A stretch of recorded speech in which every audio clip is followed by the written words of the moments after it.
Right now on ABC 10 News at 4 o'clock, family and friends of missing mother Maya Miliete rally in front of the Chula Vista Police Department. Their push for answers as they work to find her. Plus, President Biden unveils a new vaccination goal among American adults.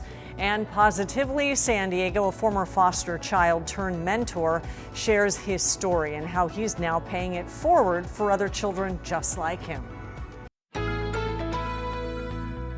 ABC 10 News at 4 starts now.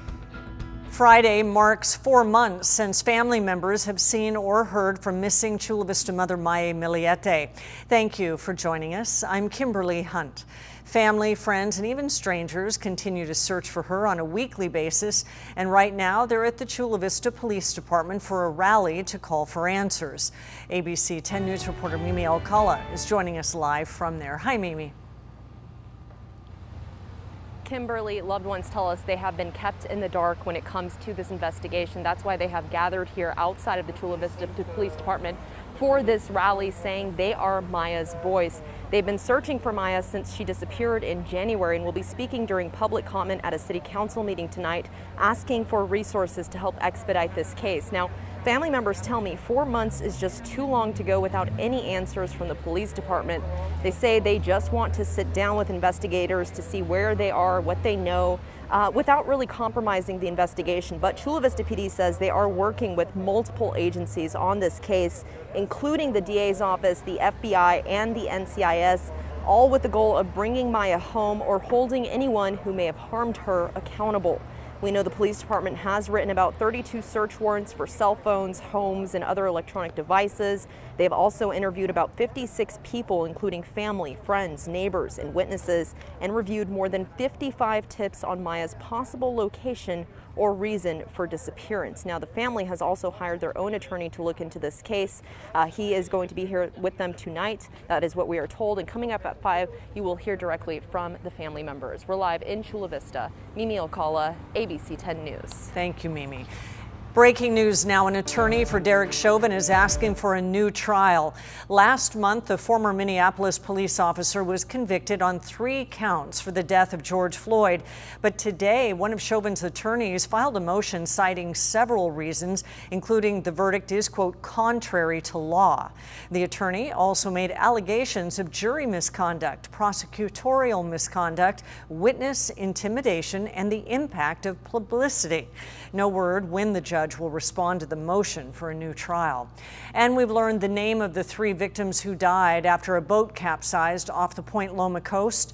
Maria Chavez Segovia, Victor Degollado, and Maricela Sanchez were Mexican nationals. On Sunday morning, the boat crashed into rocks and broke apart in the waters near the Cabrillo National Monument. 29 people survived. And Customs and Border Protection say this was part of a human smuggling operation. CBP confirms the boat's captain was a male U.S. citizen. He was turned over to Immigration and Customs Enforcement officials. Tonight, county leaders will consider a controversial plan to protect renters struggling due to the pandemic. Well, currently, the state's moratorium is slated to end in June. However, Supervisor Nora Vargas is proposing extending that further. Her plan also makes it harder to evict someone for reasons other than being unable to afford to pay rent. Supporters say that the help for renters is desperately needed, but landlords say their rights for how to use their own property would be totally taken away. It harms mom and pop renters. We're not talking about corporate renters that have thousands of units. We're talking about people that have 1 unit or 1 room that they rent. Supervisor Joel Anderson says there is already money available for tenants who need help paying their rent. And now to Mexico City, where an overpass carrying a subway train collapsed, killing 24 people and injuring dozens of others. You can see the train crash down onto a busy boulevard late last night. Today, crews removed a second train car that was still dangling from the overpass.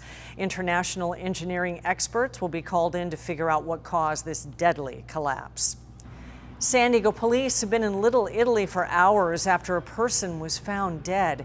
The 21 block of State Street is blocked off while police investigate, and so far there are no signs of anything suspicious surrounding the death. This is a developing story, and we will be updating it as the evening goes on. New travel restrictions for India go into effect today from the Biden administration. It's in response to the current surge in COVID cases there and the spread of variants. Now, people from India will not be allowed to travel to the United States unless they are a U.S. citizen, have a green card, are a foreign official, or are traveling for public health or national security reasons. India has become the first nation in the world to report more than 400,000 daily COVID cases. This is according to data from Johns Hopkins University, but this surge is impacting more than just India. It's important to note that India is the largest producer of vaccines. Through the Serum Institute and two companies that are producing vaccines for the world, they had orders from Germany, from France, from Bangladesh, and they cannot send it out anymore because they must use it for India, even though that's a problem. So it's a dangerous situation for the world. Now, she also says there is a lesson that all countries can take from this. Contributing factors to the current surge in India include political rallies, large religious gatherings, and relaxed attitudes toward the virus with the rollout of the vaccine. Those are all things that we have seen in the U.S. throughout the pandemic that could now be more dangerous with variants in the mix. No person can be an island unto himself or herself. No country can be an island unto itself. And as a result, what is the way that we're going to actually deal with crises like pandemics, like climate crisis, really is going to require that we recognize our independence in relation to our interdependence. The doctor says we all need to work together both on a community and global scale in order to come out of this pandemic. Right now, several countries are sending aid to India, and that includes the U.S. The White House is setting new COVID-19 vaccination goals. Today, President Biden announced what he wants to accomplish in the next 2 months. Our goal by July 4th is to have 70% of adult Americans with at least one shot and 160 million Americans fully vaccinated. Biden added that over the next 2 months, the focus will be on 3 groups: children between the ages of 12 and 15, adults who have had trouble getting a vaccination, and those who are not convinced of the need to get one. The White House also launched a new website to help people find vaccination locations closest to them. It's called vaccines.gov. Los Angeles County is now eligible to move into the least restrictive yellow tier of California's reopening plan. It has a daily COVID case rate of just 1.6 per 100,000 residents. As you see in this map, it's the only county in Southern California that will move into the yellow tier. That officially happens tomorrow. This tier allows businesses to operate at higher capacities. San Francisco also moved into the yellow tier. San Diego County remains in the orange tier. Today, Pfizer says it plans to file for full approval of its COVID vaccine in the U.S. at the end of the month.